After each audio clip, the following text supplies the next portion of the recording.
మనము సాధారణంగా భోజనం చేసేటప్పుడు మాట్లాడొద్దని చెప్తారు. ఎందుకంటే గనక మనం భోజనం చేసేటప్పుడు భోజనం మాత్రమే చేయాలి. లేదు భోజనం ఒకటే కాదు. ఏది తిన్నా గూడా తినేటప్పుడు ఎక్కువగా నవ్వకూడదు, ఎక్కువ మాట్లాడకూడదు. ఈ రోజుల్లో అయితే ఎక్కువ ఫోను గూడా చూడకూడదు. ఎక్కువ కాదు అసలు ఫోను గూడా చూడకూడదు. ఎందుకు అంటే దాంట్లో కారణాలేంటంటే మనం తింటున్నాం, ఏం తింటున్నామో తెలియాలి కాబట్టి ఫోను చూడకూడదు. రెండోది తినేటప్పుడు మాట్లాడటం ద్వారా గాలి లోపలికి వెళ్తుంది. గాలి లోపలికి వెళ్ళటం ద్వారా మనకి బోన్స్ కానీ, బ్లడ్ కానీ, లేకపోతే హార్మోన్స్ ఇంబాలెన్స్ కానీ, లేకపోతే లివరు, కిడ్నీస్ కావచ్చు, మజిల్స్ కావచ్చు, అలానే ఇవన్నీ కూడా మనకి ఆ గాలి వెళ్ళిపోయి గ్యాస్ట్రిక్ ట్రబుల్‌గా ఉంటుంది. అన్నం అరగదు. తినేది ఏదైతే ఉందో అది అరగదనమాట. అందువలన తినేటప్పుడు మనకి నోరు ఆడించడం ఒకటే చేయాలి తప్పితే మాట్లాడటం లాంటివి, ఎదుటి వాళ్ళతో వాదన చేసుకోవడం లాంటివి చేయకూడదు. ఎందుకంటే గనక ఇది కారణం, మేజర్ కారణం. మనం తినేది వంట పట్టాలి. మనం తినేది అరగాలి.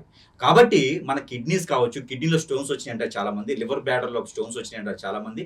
గ్యాస్ట్రిక్ ట్రబుల్ అంటారు. బ్యాక్ పెయిన్ అంటారు. షోల్డర్ పెయిన్ అంటారు. మజిల్స్ పెయిన్ అంటారు. ఇవన్నీ జిమ్ చేయడం వలనో, దిష్టి తగలటం వల్ల కాదు. తినేటప్పుడు ఎక్కువ మాట్లాడటం వల్ల, ఎక్కువ ఫోను చూడడం వల్ల వచ్చేటువంటి సమస్యలివి. కాబట్టి తినేటప్పుడు ఆ కొంచెం సేపు తినేటువంటి ఆ 10 నిమిషాలైనా సరే మనం మాట్లాడకుండా ఉండటం వలన మనలో గ్యాస్ట్రిక్ ట్రబుల్ అనేది 16 రకాలుంటాయి. ఆ 16 రకాలు కూడా మనకు రాకుండా ఉండేందుకు మనం తిన్నది త్వరగా అరిగేందుకైతే ఆస్కారం ఉంటుంది కాబట్టి అది చెప్పారు.